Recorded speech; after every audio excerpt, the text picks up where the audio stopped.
Hola, ¿qué tal? Estamos con el doctor Mauricio Leija, quien es paidopsiquiatra o psiquiatra infantil y de la adolescencia. Y bueno, el día de hoy vamos a hablar sobre el TDAH o el trastorno por déficit de atención con hiperactividad, ya que esta semana pues se conmemora el Día Internacional sobre este trastorno. Doctor, buenos días, muchísimas gracias por haber aceptado la invitación. Gracias a ti por esta entrevista. Ok, me gustaría empezar como a grandes rasgos, sobre todo para las personas que no tienen como un conocimiento meramente técnico, sino sobre lo que se lee, sobre lo que se dice sobre el TDA. ¿Qué es el TDAH? Bueno, el TDAH es una abreviatura en base a siglas que significa trastorno por déficit de atención con hiperactividad. Es el término más largo de toda la clasificación de trastornos mentales y por eso, por cuestiones prácticas, en vez de decirlo como trastorno por déficit de atención con hiperactividad, pues se abrevia como TDAH. O algunos se comen la H, un poco aprovechando que se considera muda, y simplemente le dicen el TDA, ¿no? A mí me gusta decirlo con todas sus letras como TDAH porque ese es el nombre oficial que le da el Manual Diagnóstico y Estadístico de los Trastornos Mentales. Ok, sí creo que es como importante hacer esta diferencia porque me parece que cuando solamente se habla de TDA estamos refiriéndonos a un trastorno sin hiperactividad y tengo entendido que según el DSM estamos hablando de que puede haber con hiperactividad, sin hiperactividad. Sí, mira, de acuerdo al DSM, aunque se ha visto que eso no es muy práctico, Okay. porque a la hora de decidir un tratamiento no existe todavía una individualización de que, por ejemplo, a un niño donde predomina la hiperactividad, lo más conveniente es un medicamento, por ejemplo, o a un niño donde predomina la hiperactividad y la impulsividad es más conveniente otro, todavía no se logra hacer esa diferencia, entonces no resulta práctico en la clínica esa división, pero tradicionalmente se han considerado tres tipos. El TDAH de predominio inatento, es decir, esos niños son más distraídos que hiperactivos e impulsivos. El TDAH de predominio hiperactivo e impulsivo, donde la balanza se carga más hacia los problemas de conducta. Y el tipo combinado, en donde los niños o adolescentes o adultos tienen ambos grupos de síntomas. Sin embargo, el nombre oficial es TDAH. Claro que sí suena un poco raro hablar de TDAH sin hiperactividad, porque el H es hiperactividad, no es como hablar de quesadilla sin queso, ¿no? Okay. Ajá, pero pues así es el nombre y sí ha habido algunos autores que están ya proponiendo cambios de nombre, porque a lo largo del siglo XX el TDAH, o lo que conocemos hoy como el TDAH, ha recibido varios nombres. En los primeros años del siglo XX se le llamó trastorno del comportamiento postencefalítico, porque muchos niños que sufrían encefalitis viral, después de recuperarse, eran niños que quedaban distraídos, hiperactivos, impulsivos, y entonces se le llamó así. Después se le dio el nombre de daño cerebral mínimo, porque desde que se empezó a estudiar era evidente que había un problema a nivel cerebral. Después se le llamó disfunción cerebral mínima, porque el daño a veces no era tan evidente, pero sí era evidente que había una disfunción cerebral, aunque no se pudiera documentar el daño. Luego ya para la década del 60 se le llamó reacción hiperkinética de la infancia. Ya para los 80 ya recibe el nombre que conocemos hoy como trastorno por déficit de atención con hiperactividad. Pero ya hay autores que están proponiendo cambios de nombre, que es interesante porque pareciera ser que el TDAH aún en la mente de los expertos y de los investigadores no ha sido totalmente entendido, puesto que estarlo rebautizando constantemente habla como que su conceptualización va cambiando, a diferencia de otros trastornos como la depresión o la anorexia que llevan décadas o siglos de llamarse así. Okay. ¿Y estos cambios es por revisiones o tal cual como lo dices, meramente no se ha comprendido en su totalidad como el trasfondo del trastorno? Sí, porque fíjate, el TDAH, como lo podemos rastrear formalmente a principios del siglo XX, fue en 1903 cuando aparece la primera publicación por un pediatra británico llamado George Frederick Steele en la revista Lancet.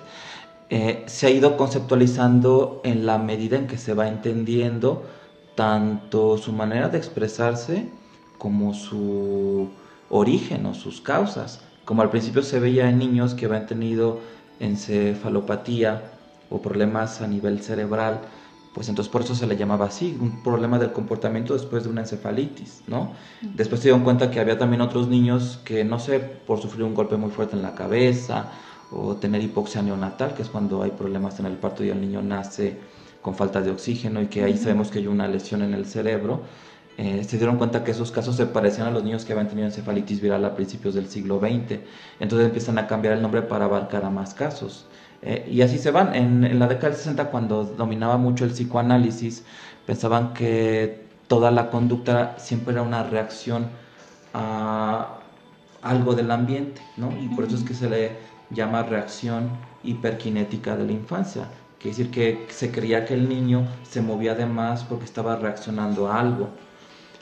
Y que claro, sí está reaccionando a algo, pero en el caso del TDAH, el peso que tiene la biología en las causas del trastorno es muy alto, de manera que muchas veces se busca la causa en el ambiente familiar o en el ambiente escolar, y aunque sí puede influir, pues hay un peso importante de la biología de ese niño, de lo que está pasando en su cerebro.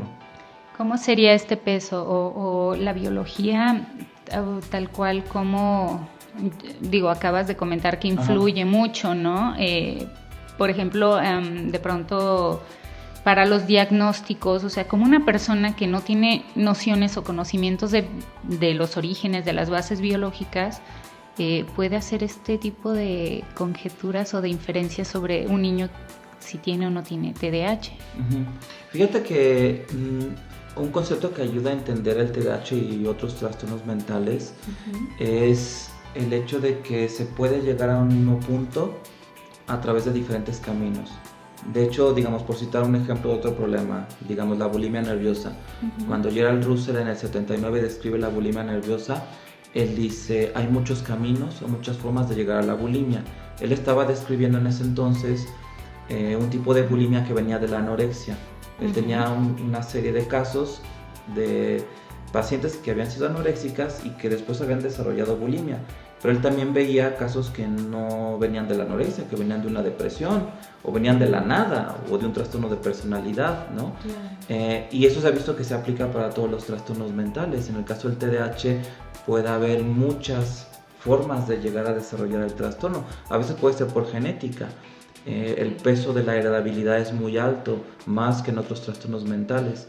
De manera que no es raro que si un niño, un hijo de familia tiene TDAH, posiblemente mamá o papá o ambos también han padecido el trastorno. Es casi la regla que uno de los dos lo tiene. Entonces ahí la causa sería más bien genética, ¿no? O algunos niños tienen algún antecedente perinatal, por ejemplo que la mamá tuvo un embarazo de alto riesgo, estuvo con amenaza de aborto, hubo alguna complicación en el parto, fue un parto prolongado, el niño tuvo sufrimiento fetal, o no respiró al nacer y nació cianótico, o fue prematuro y tuvo que estar en incubadora y se tardó tiempo en caminar, en empezar a hablar. A veces pasa que ese daño al cerebro es tan sutil que no se ve al nacimiento porque el niño no está expresando todas las funciones que puede expresar un cerebro humano en una temprana edad.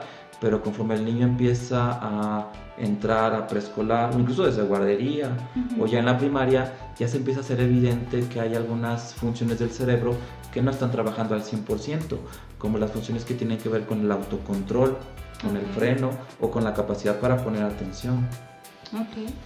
Y bueno, más adelante quisiera tomar un poco el tema del TDAH, sobre todo en adultos, cómo afecta, más bien, si un adulto no es diagnosticado y toda su vida ha vivido así,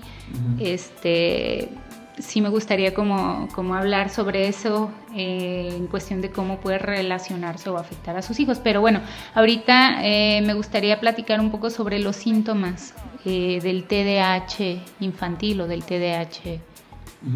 Bueno, fíjate, lo que se ha descrito inicialmente son síntomas que se describen en niños pequeños. Todavía la clasificación actual, el DSM, todavía no ha desarrollado criterios para adultos. Lo que hace el especialista es que adapta eso a la vida del adulto, porque si revisamos los criterios del DSM-5, pues si uno entiende que está hablando de la vida de un niño, ¿no? Porque habla, por ejemplo, en cuanto a los síntomas de déficit de atención, que el niño no presta atención a los detalles cuando trabaja. Y ahí son niños que a lo mejor trabajan con poca limpieza, que entregan arrugada la tarea, que no hacen bien el margen, que tienen mala letra. Niños que constantemente pierden sus cosas, sus útiles, ¿no? Los padres de niños con TDAH constantemente comentan que están reponiendo útiles escolares, lápices, colores, gomas, sacapuntas, estuches, incluso prendas de ropa, porque la distracción de los niños llega al grado en el que no cuidan sus propias cosas. O a veces hay niños tan distraídos que pareciera que están como un poco sordos, porque los adultos dicen, es que este niño parece que no me oye, que después ya se enteran que sí, que el niño está registrando toda la información, pero no presta atención a lo que se le está diciendo. Y a veces el nivel de distracción no llega nada más a parecer que no te escucha, sino que efectivamente si recibió una indicación, el niño cuando la va a hacer se le borra, ¿no? Es lo que se conoce como la memoria de trabajo o la memoria RAM de las computadoras, que es la memoria que utiliza un mesero cuando le pide a un cliente qué es lo que va a ordenar para comer. Si no trae la libretita, ese mesero está obligado a mantener en su memoria de trabajo esa información hasta que lleva la orden a la cocina. Claro. Esa memoria falla mucho en los niños con TDAH, su nivel de distracción es tal que es como si su mente se estuviera reseteando. Entonces un mesero que no tiene la libretita o un dispositivo para apuntar la orden de una mesa y confía en su memoria de trabajo, si ese mesero tiene TDAH, lo más seguro es que se va a equivocar al pedir la orden en la cocina y que entonces al cliente le lleven un platillo que no pidió. Y el otro grupo de síntomas son los síntomas de hiperactividad e impulsividad. Son niños que les cuesta mucho trabajo estar sentados, o bien si lo logran estar se están moviendo constantemente, ¿no? O retuercen las manos. Hay algunos niños que se muerden las uñas porque su juego, o más bien su cuerpo se vuelve como un juguete. Por eso que a veces recomendamos juguetitos como estos dispositivos. Déjame ver si tengo uno por aquí. Bueno, ya se me perdió. Bueno, sí, son como pequeños juguetitos o dispositivos para que los niños puedan manipularlos. Okay. Y muchas veces su hiperactividad, que es como un motor encendido todo el tiempo, puede expresarse a través de este pequeño juguete. Y esto a veces ayuda porque entonces el niño ya no se está mordiendo las uñas, ya no se está rascando una costra que tiene, ya no está manipulando su cuerpo, porque el niño con TDAH siempre está en movimiento, siempre tiene que estar haciendo algo. Son más conocidos estos spinner, ¿no? Okay, que también los niños los pueden manipular muchísimo mejor, y a veces eso les ayuda a controlar su hiperactividad. Pero eso es como un ejemplo de por qué los niños a veces se lastiman, porque eso es interesante. Algunos adultos, cuando observan a los niños mordiéndose las uñas o rascándose o moviéndose, piensan que es ansiedad, y de hecho también los maestros lo describen así, dicen es que Jaimito es muy ansioso. Y no es ansiedad, el niño puede tener la ansiedad en cero, pero lo que tiene es hiperactividad, es decir, su descontrol en movimientos es tal que siempre está en marcha, ¿no? Como un paciente con Parkinson. Un paciente con Parkinson, si se permite la analogía, también tiene un trasfondo neurobiológico, algo no está funcionando bien en el cerebro, sobre todo en la región que tiene que ver con el control de movimientos, y entonces el paciente con Parkinson tiene un temblor. Pero ahí nadie dice que está ansioso. Pues no está ansioso, está temblando porque algo no está funcionando bien en el control del movimiento que tiene su base en el cerebro. Lo mismo pasa con los niños con TDAH. El autocontrol del movimiento no está funcionando al 100%. Entonces también reaccionan de más. A veces reaccionan sin pensar en las consecuencias. Entonces cuando observamos estos dos grandes grupos de síntomas, los de déficit de atención y los de hiperactividad e impulsividad, ya empezamos a sospechar el diagnóstico, sobre todo si son síntomas que ya tienen tiempo de estarse expresando o se han podido ver desde que el niño era muy pequeño. Y esto es súper interesante porque sí podría pensarse o sí podría confundirse con meramente la ansiedad. Ajá. Por un momento, pensando hacia grandes rasgos, creo que una persona que no tenga como mucha información o mucha literatura sobre esto podría pensar en la ansiedad antes que en un trastorno de déficit de atención. Sí, pero fíjate, la ansiedad te cansa. Sí, claro. La ansiedad te deja muy cansado a niños, adolescentes y adultos. Después de un día de mucha ansiedad, terminas muy cansado. Y de hecho el sentimiento de fatiga es un síntoma de la ansiedad. Okay. Y los niños que tienen TDAH y que creen que tienen ansiedad, pues nunca se cansan, ¿no? A veces en la noche todavía traen la pila a todo lo que da y los papás a veces ya se quieren ir a dormir y el niño todavía anda muy inquieto haciendo cosas. Entonces ahí yo diferencio, digo, no, pues ¿cuál ansiedad? La ansiedad te cansa. Claro. Este niño, si realmente fuera ansiedad, al final del día estaría muerto y eso no pasa. ¿Desde qué edad aproximadamente comienzan a presentar estos síntomas? Ahorita que hablabas de una edad temprana. Ajá. Fíjate que depende de la intensidad del TDAH. Uh-huh. Como es un problema que ya se trae de fábrica, por así decirlo, okay. Si es un problema grave o si el TDAH viene con mucha intensidad, incluso se podría manifestar antes del nacimiento. Algunas madres de niños con TDAH que han tenido otros hijos y que pueden establecer una comparación, sí reportan que cuando estaban embarazadas el niño se movía mucho en la matriz. Uh-huh. Por ejemplo, la mamá dice, no, Pedrito no me dejaba ni dormir porque siempre se estaba moviendo. Okay. Que luego eso también es un problema porque a veces eso puede deteriorar ya la relación madre-hijo. Supongo el caso de una mamá que el niño se movía tanto en la matriz que prácticamente la mamá no tenía descanso y la mamá en un momento de impulsividad le llegó a pegar al niño. O sea, a golpearse ya un poco para que se aplacara, ¿no? Y en otros casos, o en los mejores de los casos, pues lo que pasa es que al niño de tanto moverse se le puede enredar el cordón umbilical. Okay. Y eso disminuye el aporte de sangre al cerebro y entonces el niño ya venía hiperactivo y la hiperactividad ya incluso la estaba manifestando en la matriz y aparte se le enredó el cordón en el cuello, pues eso va también a afectar el desarrollo del cerebro porque no va a haber suficiente aporte sanguíneo. Entonces desde etapas muy tempranas ya se puede sospechar. Sin embargo, el nivel de investigación que tenemos ahorita no llega todavía a poder documentar eso científicamente. Claro. Yo he dicho que el ambiente intrauterino es un espacio poco explorado todavía para la ciencia. Aunque existen ultrasonidos 3D, 4D o como le llamen, sí, claro. Pero ahí te asomas un ratito y ya. Y el resto del tiempo pues nadie se asoma ahí a ver qué está pasando. Es como el fondo del mar o el espacio exterior. Es un área muy inexplorada. Entonces ahí pasan mil y un cosas que pueden generar el TDAH. Y qué interesante y qué increíble, o sea, el pensar que lo perinatal, la parte perinatal, o sea, desde ahí se pueden desde ahí se pueden desarrollar síntomas, porque pensaríamos en edades tempranas, no sé, tipo 2, 3 años, ¿verdad? Sí.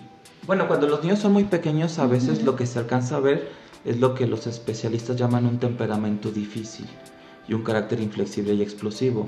La manera de expresar la hiperactividad en los primeros años es a veces con mucho movimiento. Por ejemplo, los papás dicen, no, el niño desde que tenía 3 meses ya se trepaba en el barandal de la cuna y se salía y nos iba a buscar, ¿no?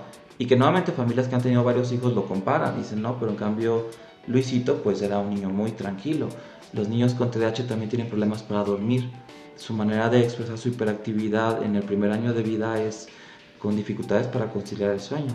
Son niños que duermen mal, que hacen muchos berrinches, que lloran mucho, que se ve que son niños como que siempre están de mal humor, que incluso si tienen hambre y la mamá los alimenta, siguen llorando después. Generalmente son niños que sí representan un desafío para los papás desde los primeros años y a veces consultan neurólogos o psicólogos porque van viendo estas fallas, ¿no? A veces también en el desarrollo del lenguaje, que el lenguaje no se está dando bien porque el niño no se concentra para hablar.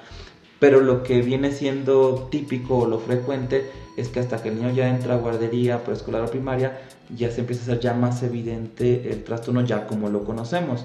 Pero cuando hacemos un rastreo de los síntomas desde antes del nacimiento, sí vamos viendo esas señales, ¿no? De que el niño ya estaba expresando a su nivel, en su contexto, los síntomas del déficit de atención con hiperactividad. Ok, ¿y a qué edad ya podríamos decir que se puede hacer este diagnóstico?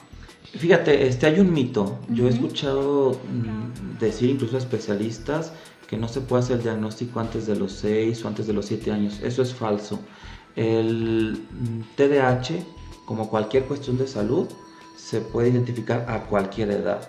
Si los síntomas ya están presentes al punto de que están generando un problema y el médico ya puede identificar el síndrome, no importa la edad del niño. Si revisamos los criterios del DSM-5, no menciona la edad como un criterio. Entonces, puede diagnosticarse en niños muy muy pequeños. Si el especialista tiene experiencia en detectar trastornos de este tipo, podría diagnosticar a un niño con TDAH incluso a lo mejor antes de que cumpla el año de vida. Ok, y bueno, hace ratito comentaba yo sobre los adultos con TDA, ¿no? Sabemos que, bueno, ahorita nos comentas que no hay como documentación o como investigación, tal cual así en el DSM, en el manual de los trastornos mentales, sobre el TDA en adultos, el TDAH, pero ¿cómo es la vida? O sea, si un niño ha vivido toda su vida con este trastorno, ¿cómo se manifiesta en el adulto? ¿Cómo le afecta? Bueno, fíjate que el desarrollo del DSM-5 sí estuvo a punto de publicar unos criterios para adultos. De hecho, antes de que saliera esta última edición, que fue en mayo del 2013, ya a través de la página de internet de la Asociación Psiquiátrica Americana ya estaban dando adelantos de lo que iba a ser el desarrollo de criterios para el TDAH del adulto, y a la mera hora todos estamos esperando la publicación del manual y sale y no aparecieron, no sé qué pasó ahí, pero ellos hablaban de que el TDAH en el adulto se manifiesta con inestabilidad laboral, dificultades para, por ejemplo, leer un instructivo, ¿no? Si compras un aparato, ahora ya está pasando eso también. Generalmente, también las personas cuando compran algo no leen el instructivo, pero el adulto con TDAH menos lo lee o menos se fija y puede hasta descomponerlo, ¿no? Inestabilidad en las relaciones de pareja, incluso pudiera parecer que hay un trastorno de personalidad cuando realmente hay TDAH, tendencia a la violencia, incluso también tendencia a conducir vehículos de manera poco prudente. Muchas personas que chocan muy a menudo, que sufren accidentes, puede ser por el déficit de atención, no se fijan al conducir, o bien por la impulsividad. Es decir, si están de mal humor, pueden conducir con menos precaución. Entonces, estas son las áreas en las que se ve o tiene impacto el TDAH del adulto.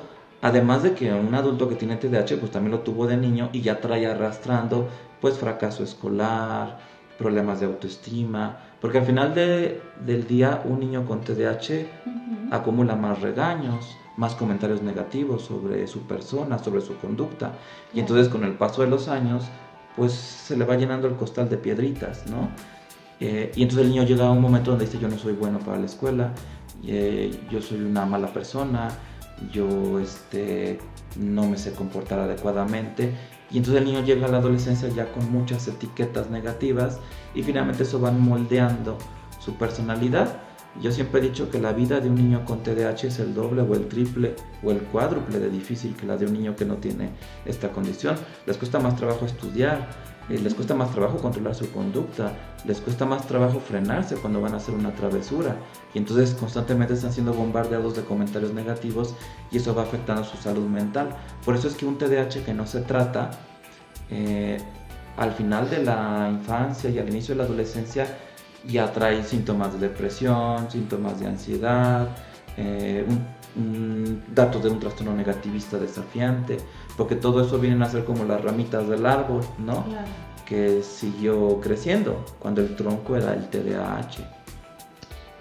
Y me parece como muy importante esto que mencionas de la confusión con algún otro trastorno, porque tal cual así vemos los trastornos, ¿no? Como que hay lo acabas de decir, un tronco y van diferentes ramitas que son los rasgos de la personalidad que se van desarrollando, que se van como pues ahí afectando la vida de las personas. Ahorita que decías todos estos ejemplos de los adultos, recordaba de mucha gente que he conocido que hace eso y digo, bueno, qué curioso, ¿no? Que probablemente, no digo que tengan TDAH, digo que probablemente hay un problema más de trasfondo del que ellos creen. Fíjate, hay muchos casos de divorcio. Ajá. Cuando un miembro de la pareja tiene TDAH, hay más casos de infidelidad, de consumo de sustancias, de alcohol, esto que hablaba yo de la inestabilidad laboral también. Los adultos con TDAH frecuentemente pierden sus empleos, ya sea porque los corran, porque no se llegaban tarde o no funcionaban bien, o porque ellos mismos dejan el trabajo. Y entonces pasa que muchas veces cuando se da una ruptura a nivel del matrimonio, porque digamos el papá tenía TDAH y su impulsividad impidió que funcionara bien el sistema conyugal, entonces se separa la pareja Y generalmente cuando se separa la pareja, el niño ya está entrando a la primaria, si es que la pareja tuvo hijos. Y entonces muchas veces pasa que dicen, mira, si Jaimito está teniendo problemas de conducta es porque los papás se separaron. No, claro que sí puede influir, pero no, lo que pasa es que el papá tenía TDAH, eso explica las fallas en el sistema conyugal y el niño ya lo está expresando porque ya está entrando a la primaria. A veces se pierde mucho tiempo creyendo que en el sistema familiar está la causa de los problemas de conducta de los niños y simplemente es el mismo fenómeno, un papá con TDAH y un niño con TDAH, un papá con problemas en su matrimonio, con problemas para ejercer una adecuada responsabilidad con su familia y un niño que también no es responsable en la escuela y tiene dificultades para controlar su conducta. Claro. ¿Qué tratamiento? Bueno, ¿hay algún tratamiento? Sabemos que es un trastorno que te acompaña a lo largo de tu vida, ¿no? ¿Hay algún tratamiento adecuado para el trastorno del TDAH? Bueno, fíjate, aquí nuevamente el tratamiento del TDAH es similar a cualquier otra condición médica. Entre más pronto tú hagas el diagnóstico, más sencillo va a ser y va a mejorar el pronóstico. Incluso hay casos en los que si tú empiezas el tratamiento en una etapa temprana de la vida del niño, podrías suspender el medicamento. Porque recordemos que si bien el TDAH tiene su base orgánica en el cerebro, en el caso de un niño pequeño el cerebro es un órgano en desarrollo. Es como una cicatriz en la piel de un niño, a lo mejor se le va a ir borrando, ¿no? O como un niño chaparrito, pues el chaparrito a lo mejor a los 5 años y a lo mejor otros niños de la misma edad están un poquito más altos, pero luego a lo mejor ese niño da el estirón y al final es un adulto de 2 metros, no sabemos. Lo mismo pasa con el cerebro. Entonces, como ese cerebro todavía tiene el empuje del desarrollo, lo mejor es empezar un tratamiento, que en la mayoría de los casos el tratamiento es farmacológico, porque el fármaco sí corrige la disfunción cerebral. En el caso de los adolescentes o de los adultos ya tenemos menos tiempo y entonces a veces tenemos que renunciar o tener pocas expectativas sobre el retiro de un medicamento. Además de que ya en etapas un poco más adelantadas en la vida, pues ya el adolescente a lo mejor ya tiene otro tipo de problemas que hace necesario entrar con toda la artillería, ¿no? Terapia psicológica, educación a padres, a veces 2 medicamentos. ¿Quién puede hacer el diagnóstico o quién recomiendan para diagnosticar así tal cual el TDAH? Bueno, esto es porque esta pregunta va dirigida porque de pronto he leído artículos, he visto reportajes de que el TDA no existe, el TDA nada más lo diagnostican así, porque sí, en realidad, ¿quién puede hacer este diagnóstico correcto? Mira, lo mejor, lo más ideal es que lo haga un psiquiatra infantil. La razón de ello es que por tradición los psiquiatras infantiles tienen más experiencia en el TDAH, por la simple y sencilla razón de que se manifiesta en niños y el niño va con el psiquiatra infantil.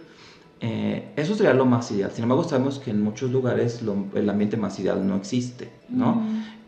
Muchos niños también se pueden beneficiar de ir con un neuropediatra o un neurólogo de niños y también les puede ir bien porque en realidad el TDAH, y eso hay que reconocerlo, tiene más de neurológico que de psiquiátrico. Es decir, tiene una base más cerebral que mental. Aunque esa línea entre cerebro y mente es poco definida, ¿no? Pues sí está más del lado de lo neurológico, pero por alguna razón en las últimas décadas los psiquiatras son los que se han especializado más en ese trastorno. Pero al ser un problema de un origen cerebral o considerado un problema del neurodesarrollo, pues los neurólogos también lo podrían tratar. Lo que sí no puede tratar el neurólogo es un niño con TDAH y depresión y ansiedad y trastornos de personalidad porque ya se sale de la neurología y ya se carga más a la psiquiatría. Pero un TDAH que no tiene algún otro problema sí podría recibir la atención con un neurólogo que tenga experiencia en tratar estos casos o incluso por un pediatra o cualquier médico. Lo que yo recomiendo es que sea un médico con experiencia en este tipo de problemas porque en realidad quienes primero empezaron a estudiarlo fueron los pediatras, no eran psiquiatras ni neurólogos, y ya progresivamente empezó a pasar a la psiquiatría y a la neurología pediátrica. Ahora, de acuerdo a la clasificación internacional de enfermedades de la Organización Mundial de la Salud, ellos sí consideran que el TDAH sí es un problema psiquiátrico y lo catalogan en el capítulo de las Fs, Hay un capítulo que está señalado con la letra F y ahí viene la lista de todos los problemas que ve el psiquiatra. Ahí aparece el TDAH. Los problemas neurológicos están en la letra G, en esta clasificación, y ahí aparecen las epilepsias, otros problemas neurológicos, pero ahí no aparece el TDAH. Entonces, si nos vamos a la clasificación internacional de enfermedades que ha hecho la Organización Mundial de la Salud, pues sí sería más el psiquiatra infantil. Ok, pero me parece importante que sí comentes esto de la parte médica, Sí. Ya que, bueno, pues acabamos de aclarar que tiene bases biológicas, bases genéticas, entonces de pronto, te lo digo porque en consulta me he topado en mi experiencia profesional con personas que me dicen, es que mi hijo tiene TDA, tiene déficit de atención porque pues me lo dijo la maestra, ¿no? Entonces esto es algo muy común, no es como por desprestigiar, bueno, la formación de ellos, sino creo que tocaste un tema esencial, la experiencia en el tratamiento y en el diagnóstico del trastorno me parece pues fundamental aquí. Claro, mira, el TDAH es difícil de entender. Las personas que dicen que no existe el TDAH es porque no lo entienden. Yo a veces, y esto lo he comentado en diferentes ocasiones, pienso que para entender bien el TDAH no hay más que de tres. O eres experto en esa condición, y a la hora de que eres experto es que has visto niños con el trastorno, que los has tratado. Digo, porque alguien que dice no existe, bueno, y tú te dedicas a eso, o no, el medicamento les hace daño, tú lo has prescribes medicamentos psiquiátricos infantiles, pues la persona te va a decir que no, entonces tienes nula experiencia. Si tienes nula experiencia, ¿por qué vas a opinar? ¿Y por qué los demás van a tomar tu opinión con peso? Pues no. Entonces una es pues ser experto en TDAH, la otra es tener un hijo con TDAH. A veces a otros papás se les hace muy fácil decir, no, tu hijo con un chanclazo o con unos buenos golpes, vas a ver cómo se controla. Porque lo ven muy sencillo, porque no saben lo que es vivir con un niño que siempre está en movimiento, que siempre se está metiendo en problemas. Lo ven muy fácil, porque no saben lo que es ser padre de un niño con TDAH.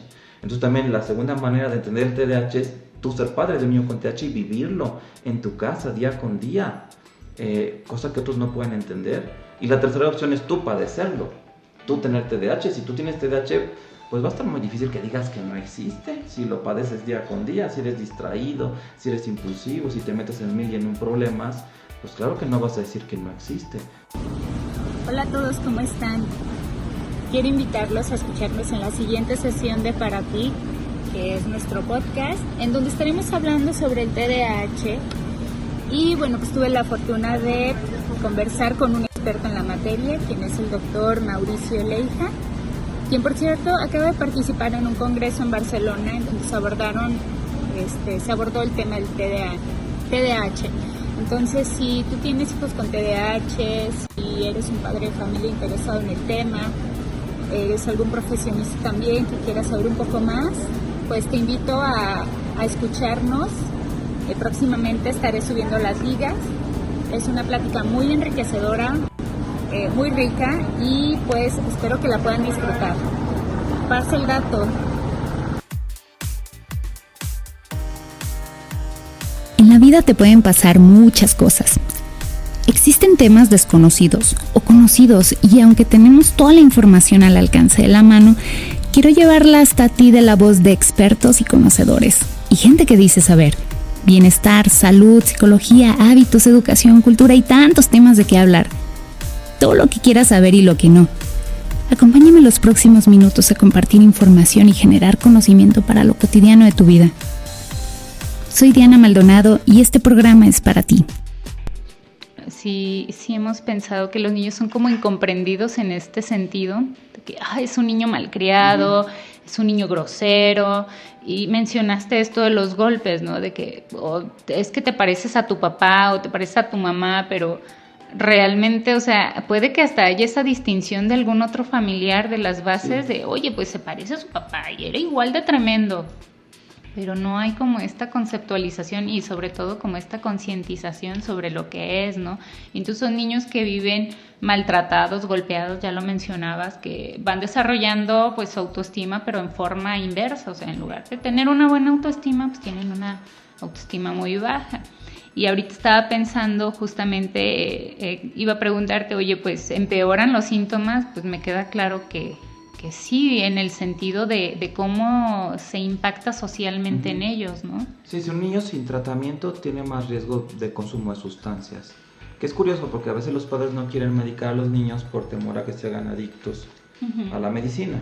Que yo hasta el día de hoy no conozco un solo caso de un niño que se haya hecho adicto a la medicina, ¿no? Claro. Porque obviamente medicamentos con potencial adictivo pues no los usamos en niños, tampoco se trata de cambiarles un problema por otro, pero se da esta paradoja de que el papá dice, no le voy a dar al niño el medicamento para el TDAH porque no quiero que se haga adicto al medicamento para el TDAH, no lo tratan y esa impulsividad le lleva al niño, aunado a la problemática que lo va rodeando, a consumir una droga y después engancharse con cocaína, marihuana, heroína, metanfetaminas. Y entonces ahí la cuestión o el temor que se tenía de que el niño consumiera alguna sustancia pues se volvió realidad, pero por no llevar un tratamiento. Entonces es como una bola de nieve que va creciendo. Si no la tratas, el problema va a ser mayor. Y si es muy tardío el inicio del tratamiento, pues el pronóstico se empobrece. Como cualquier enfermedad, ¿no? Como la diabetes, entre más tarde te hagan el diagnóstico, pues más mal pronóstico vas a tener. Esto que mencionas, digo, sí es correcto, si una enfermedad no es diagnosticada, pues ¿cómo va a haber un tratamiento adecuado, no? Pero bueno, en mi experiencia profesional, que he trabajado con personas con problemas de adicciones, sí me tocó, ahorita que lo mencionabas, el caso de que ya a la hora de hacer un diagnóstico, el psiquiatra diagnosticaba al paciente con el trastorno de déficit de atención y era muy común verlo en el caso de adicciones, ¿no? Y entonces esta parte de que, bueno, pues quitamos no quise darle un medicamento por los estigmas, la satanización o lo que sea, la mala información, sí pasa mucho, sobre todo en la cuestión de las personas que tienen alguna adicción cruzada, porque no, a lo mejor ya no me sirve esto, pues entonces voy a meter esto y así se van, ¿no? Como dijiste, es una bolita de nieve tal cual. Sí, la mayoría de los centros que atienden pacientes con consumo de sustancias, la inmensa mayoría de sus pacientes tienen TDAH. Y a veces el problema no es nada más que no se les trató nunca, sino que a veces el problema de las drogas ya se vuelve el problema principal o tan fuerte que a veces hasta termina eclipsando el TDAH. Y ahí el problema es cuando el mismo psiquiatra ya nivel TDAH, ya nada más ve problemas de conducta secundaria o consumo de sustancias. Y ya no alcanza a ver el TDAH porque el TDAH era como la semillita, ¿no? Claro, y de ahí se fue como sí, expandiendo. Exacto, es como... fíjate, yo he usado mucho la analogía de lo que pasa con las almejas cuando les entra un granito de arena y que entonces el tejido de la almeja empieza a secretar una sustancia un poco para que ese grano de arena no lo lastime, ¿no? Lo empieza a ir cubriendo con sus secreciones y es cuando se forma una perla. En el centro de la perla siempre hay un grano de arena porque el animal la fue envolviendo, ¿no? Eso de envolver el TDAH, usando esta metáfora, son todos los problemas que tiene un adulto, pero en el centro está ese granito de arena, que al principio no era más que un granito de arena, que se pudo haber quitado en algún momento para que no se hiciera más grande, ¿no? O no se fuera envolviendo de muchas cosas. Un adulto con TDAH que consume sustancias, que está ya en un centro de rehabilitación, que lleva arrastrando disfunción escolar, social, familiar, pues a lo mejor ya ni se ve el granito de arena, ya te va sobre los problemas y a veces ya el TDAH ni siquiera se diagnostica, aunque pues sí se benefician del diagnóstico de TDAH y de tratamiento para evitar una recaída. Claro. ¿Hay instituciones públicas o hay instituciones que se enfoquen en trabajar directamente con el TDAH o es muy superficial o muy a grandes rasgos? Mira, teóricamente todos los hospitales grandes deberían de tener un servicio de psiquiatría infantil donde se atendiera el TDAH. Desafortunadamente no estamos viendo eso. Sin embargo, aquí en la ciudad de Guadalajara, en otros estados no estoy tan informado, el Hospital Civil de Guadalajara tiene un servicio de paidopsiquiatría donde también se atienden casos de TDAH y otros problemas psiquiátricos en la infancia. El Instituto Jalisciense de Salud Mental, más conocido como SALME, también tiene un servicio de psiquiatría infantil, donde también se trata el TDAH, el IMSS, el Seguro Social, también en el Centro Médico Nacional de Occidente tiene un departamento de psiquiatría infantil, y los derechohabientes al IMSS también pueden ser atendidos y los niños reciben un tratamiento para el TDAH. Y también el ISSSTE también cuenta con psiquiatras que pueden evaluar y tratar a niños con estos problemas. Claro que a nivel público pues es menos cómodo si nos enfrentamos a toda la burocracia, a toda la tramitología, a ir a sacar una ficha a las 5 de la mañana, estar esperando todo el día que te pasen, ¿no? Pues sí tiene todas las desventajas o incomodidades que tiene la medicina pública, pero sí hay lugares donde se puede atender a un niño con TDAH. Sí, bueno, esta parte me parece un poco lamentable en el caso de los niños, porque si tienen hiperactividad, pues estar esperando ahí todo el día, pero pues bueno, la pregunta iba dirigida porque para saber si habían como centros de atención o cómo puede la gente auxiliarse, ¿no?, de estas herramientas de la medicina, pues como son los buenos diagnósticos, los tratamientos adecuados. Por otro lado, pues sí sabemos que hay especialistas que solamente se dedican al tratamiento y diagnóstico del TDAH. Y por otro lado, me parece muy importante algo que dijiste, que era la educación familiar o que la familia también esté participativa en esto, ¿no? No nada más, pues déjame llevar al niño que reciba un tratamiento y allá yo no me entero ni qué fue lo que pasó, ¿no? ¿Qué tan importante es esta parte? Fíjate, de hecho yo vengo regresando de Barcelona, presentamos ahí un taller para profesionales de la salud mental sobre el trabajo que se hace con la familia de niños con TDAH, porque no es raro que a veces la manera que tiene la familia de funcionar exacerbe el problema. Incluso los intentos de solución que la familia utiliza para ayudar al niño a veces hasta empeoran las cosas. Entonces aquí sí es necesario que haya profesionales que trabajen con la familia, que puedan ver las pautas de esa familia, cómo reacciona una familia ante un niño con TDAH, y si esa reacción es de beneficio o está perjudicando tanto al niño como al resto de los miembros de la familia.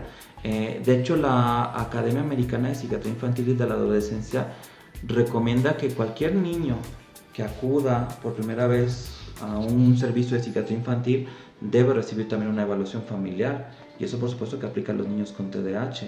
No puedes nada más trabajar con el niño con TDAH o tratarlo a él como alguien o un paciente individual, y olvidarte del sistema familiar, ¿no? A mí me gusta entrevistar de hecho a ambos padres para hacer el diagnóstico y ver con cuál de los dos progenitores el niño es más incompatible, porque no es raro que, por ejemplo, si un niño es muy incompatible con el papá, porque el niño grita y el papá grita peor, el niño avienta una libreta y el papá avienta toda la mochila, pues entonces posiblemente el papá también tenga TDAH. Es decir, como si los dos fueran de mecha corta, y entonces la combinación niño TDAH, papá TDAH fuera una combinación explosiva. Y aquí lo que sirve es dar tratamiento también al progenitor que padece el mismo síndrome. No tendría ningún caso tratar a un niño con TDAH cuando uno de los padres también lo padece. Claro, pues ahora sí que es un trabajo multifamiliar y multidisciplinario, pues muy importante.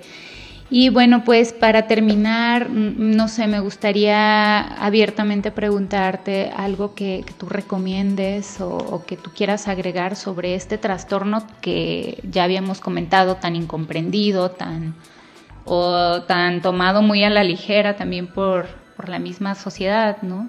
¿Qué quisieras agregar? Bueno, yo creo que lo que valdría la pena comentar es que es bueno que los padres busquen información. La mayoría de los padres de niños con TDAH o cuando sospechan que su hijo tiene TDAH buscan información, y eso está muy bien, hasta ahí. Pero lo que llega a pasar es que las fuentes de información consultadas no son las mejores. Son fuentes de información que ni siquiera están generadas por expertos o especialistas. Por ejemplo, entrar a Google, el hacer una búsqueda en Google poniendo, no sé, TDAH, poniendo hiperactividad, Ritalin, metilfenidato, generalmente te va a dar páginas de internet que no tienen un peso científico o que no están respaldados por una asociación científica, sino que el algoritmo de Google lo que hace es mostrarte las páginas que han tenido más tráfico. Y ya, nada más. Así funciona el algoritmo. El algoritmo no es de que le voy a poner al que metió estas palabras la página que dé información más confiable o con un respaldo científico. No, así no funciona el algoritmo, te pone las páginas que han tenido más tráfico. Entonces los padres a veces creen que porque hacen una búsqueda en Google y encuentran, no sé, algunas páginas en los primeros resultados, que lo que dice ahí es confiable, y es falso. Sí ha habido tráfico en esas páginas y por eso Google las posiciona, pero la mayoría de las veces, es más, yo me atrevo a decir que la mayoría de los sitios de internet que dan información sobre TDAH, la información es errónea, por la simple y sencilla razón de que esta información no la generan especialistas. A veces pasa que los especialistas estamos más enfocados en el trabajo clínico y nunca abrimos una página de internet o nunca generamos contenido en redes sociales. Los que lo están generando son quienes no saben del problema, y entonces lo que están haciendo no es informar, es desinformar. Entonces tú tienes a padres bien intencionados que están buscando información, y por eso digo que hasta ahí está muy bien, pero realmente lo que están recibiendo es desinformación. Yo recomendaría que entraran mejor a Google Académico, que es una plataforma de Google.